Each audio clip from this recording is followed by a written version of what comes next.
Welcome back to Naruto Shippuden Anime Review, Part 10. This I'm discussing the Tale of Jiraiya the Gallant arc, which comes in the anime episode 127-133. Yeah, roughly a 7-chapter arc, a 7-episode arc, and after chapters 368 383. This one is technically the last Jiraiya story. Yeah, it's the last one. Why is the last one? Well, because this is when he dies. Yep. Yeah, this arc is pretty much all about Jiraiya's death. So the arc starts off with this is all about mainly about Jiraiya. It starts out with a quick two-parter, believe it or not, though it's part of the arc itself. The two-parter is simply put telling a bit of like highlights of Jiraiya's early years as a shinobi. First, doing the bell training mission, where Orochimaru was Tsunade. They don't fully show this scene until a little bit later, especially since Jiraiya basically wants Tsunade to send him love letters because he had a thing for her. And as far as I can tell, at the time of his death, he still was in love with her, despite the fact that she already had a boyfriend. Yep, already did. Oh yeah, and also the fact they show in the flashback, the fact that he peeped on her once. Yeah, he peeped on her when she was in the bath. Yes, Nani was probably a smoking hot one when she was younger. Though they poke fun of the fact that apparently she, like Sakura, apparently was called a billboard chest. I'm like, okay, why? Now I get the fact women tend to poke fun at each other for their chest size, but why in the world would Jiraiya, a guy, poke fun of a woman because of her chest size? And yet here's the thing: Sakura has been poked fun of this too. And of all of the four ladies who are part of the Hidden League 12, Sakura's got the smallest chest out of all of them.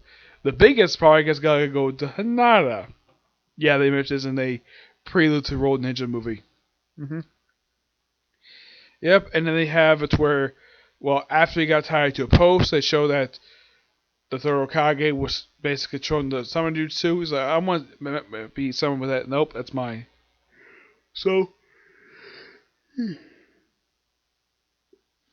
he does some training, and then he just, well, uses summon jutsu. He gets sent to Mount Mukaboya, where he meets the Chief Toad.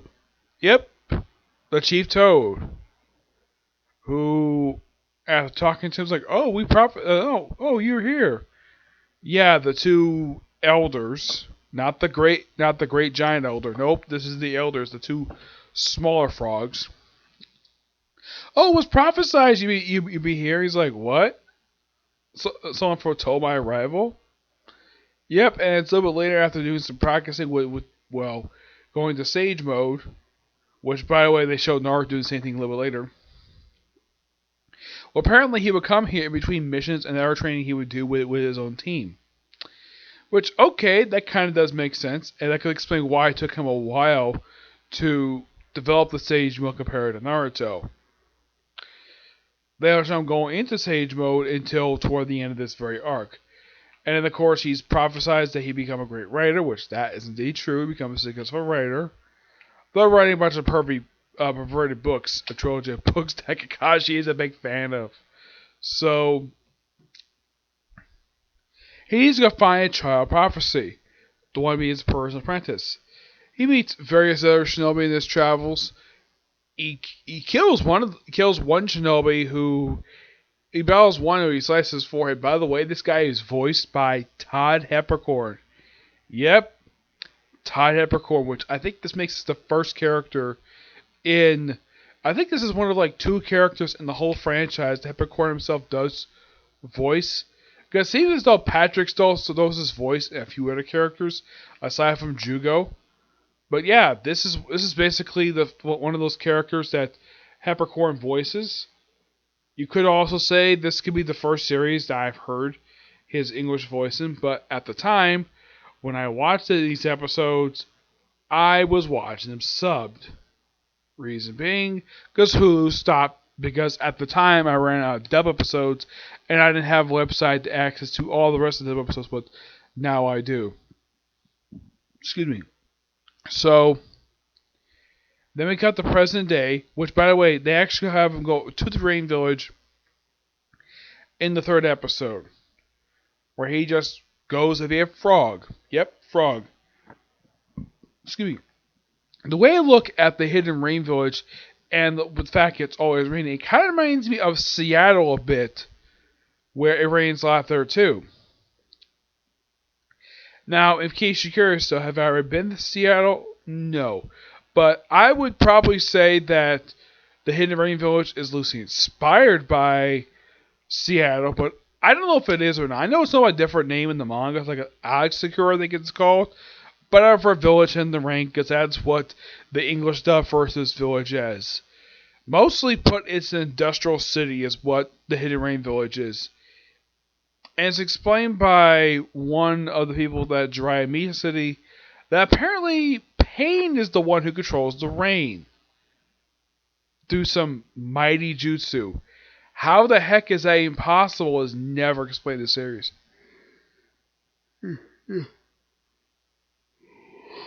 Excuse me. Yeah, it's also mentioned why you meet a woman that, well, they mentioned previously that the place was civil war. Nope, not anymore. Apparently, the place has been stabilized for years, and according to another, one of the ninjas he meets there, he's actually not surprised Jiraiya didn't know the fact that civil war was already over, because, of course, the Hidden Rain Village closed its borders years ago. Yep.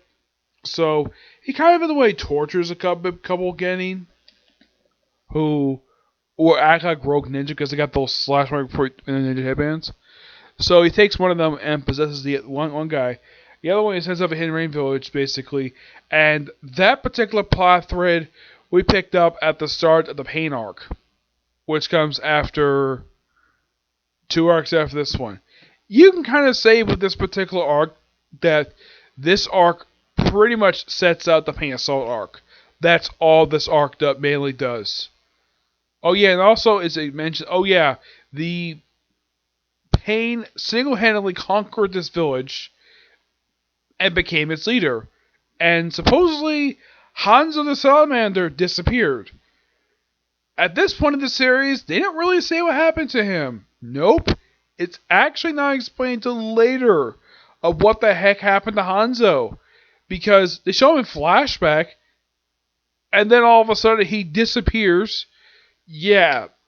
If you're curious though what exactly happened to him, Pain killed him. Yeah, he killed him. And it's explained that they don't show his death here, but apparently it's mentioned by the beginning, not only killed Hanzo, he killed his wife, his kids. Apparently Pain massacred Hanzo's entire family. Okay, I get killing Hanzo, but why the heck would you massacre his whole freaking family? That makes no freaking sense at all. Also, apparently the Civil War was basically between Pain and people who supported Hanzo.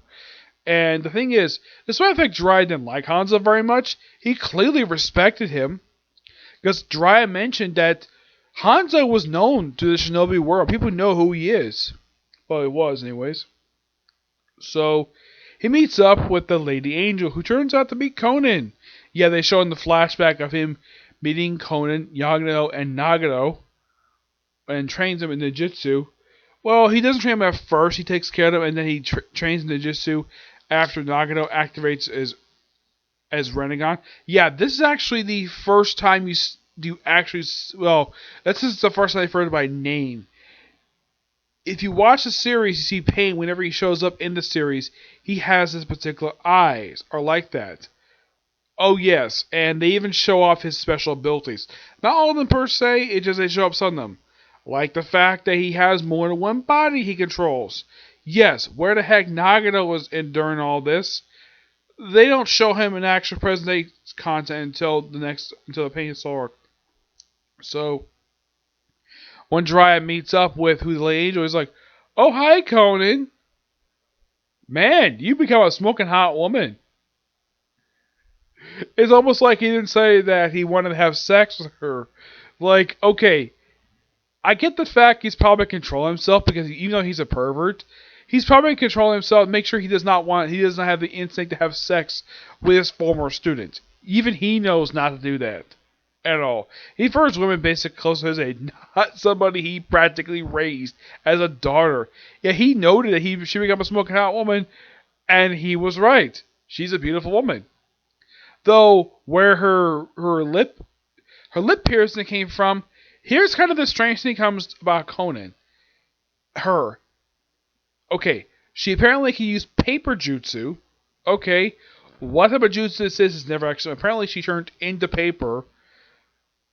It's not thoroughly explained. They kind of explain a little bit later in a flashback of how the heck this is possible. But here's kind of the thing. Okay, who her family is never explained in this series. And also the fact that, here's the thing, she's the only member of the Akatsuki that, here's kind of the strange thing, she's never seen without her robe on.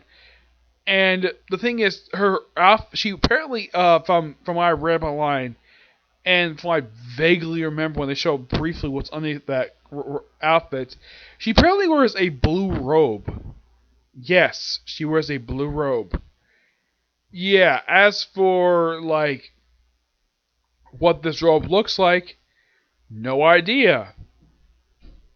And this is what I think is quite strange about her.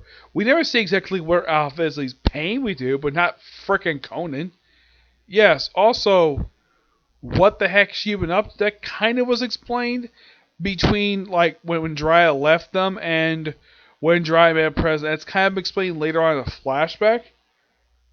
But here's kind of the thing. One thing that flashback did not explain is where she got her lip piercing from. Yeah, where she got that from, never explained in the series. And it's rumored that she's probably, and this is my personal guess, she's probably in her I'd say late teens, early 20s, I'd say. Yeah, that's probably my guess of exactly how old she is. She could be mid-20s. It's possible, to say the least. So she fights Jiraiya briefly until Pain shows up, though this is actually Yagano. Though Jiraiya does immediately figure out this is Yagano a little bit later. And he spends the next several episodes battling Pain. And of course he summons like a toad, basically says, I'm ungraceful, he says a lot. Then he summons the two elders being on shoulders to go to a sage mode. The first and only time you ever see Jiraiya go into sage mode. Yeah, you wait until prior to his death to finally show what it looks like for him. For Naruto, it looks a lot more cooler. At least he doesn't turn into a frickin' toad. Yeah. So, after battling him for 7 episodes, during this battle, apparently Jiraiya loses his arm while taking on one member of Pain. He manages to remove the ninja head, like one ninja headband manages to fall off this one member of Pain. And it turns out this is actually the guy who fought years prior. And he was one gave him the scar. And then he basically sees all the pillars by the remaining ones. Excuse me. And he figures out something. All these people are people he met on his journey. Why the heck Nagano chose these people? I get why Yana though, because he's basically close to him. But the rest of these guys? It's not really explained exactly why. Not that I can think of, no. The one of them looks like, a couple of them look like the people part of the original version of the Akatsuki. Though the original version of the Akatsuki was a lot different than what people think of. What people think of the Akatsuki in the series. He also brought up during his fight that, oh wow, I just deal with Summon Tail Beast. And he's like, oh, I'm just gonna, I'll put a bunch of special jutsu with that. Yeah, that's actually a big fat lie. Not even he knows what the actual reason for the Tail Beast summoning is. Yeah, it's only known by Toby and Kinemura and Zetsu. These three are the only people who know about what the real reason is for getting able to Tail Beast. Yep. Eventually, after confirming that, yeah, all these people he previously met, they'll impale him, and then, of course, he writes a message on the back of the toad who stays there. And, well, he goes off, and then Jiraiya falls into the water, and he dies. And he stays dead. Yep, he stays dead. Now, throughout the rest of this series, with the exception of some flashbacks, he doesn't come back. Not at all. Next time he's seen physically in person won't be until the time slip arc in Boruto. Yeah, that's next time you see him in person. Not some flashback. the time slip arc in Boruto. That's the next time we see him. And also, like, it's there mentioned by Kabuto they couldn't clone Jiraiya because his body was too deep in the bay of the Hidden Rain Village. Okay, couldn't you, I don't know, make a submarine because you were a follower of a scientist? I'm sure submarines are available in this universe, but they've never been shown, which I thought that's kind of weird.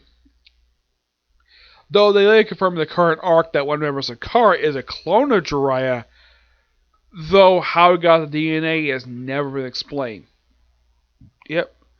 But all in all, this is of course a really good arc. But all it is just hit of Pain and Salt. That's really all it is. Because as soon as Pain wraps up his fight with this Jiraiya is like, okay, time to go plan our attack on the Hidden Leaf Village. Yep, that's what he does next. But next arc is the fated battle between brothers. Yep. Yeah, that'll happen. I'll probably talk about that probably tomorrow at this rate. Along with One Piece, Boruto, and that's it because there's no My Hero Academia this week. Just those three. Yep, so until this next video. Bye.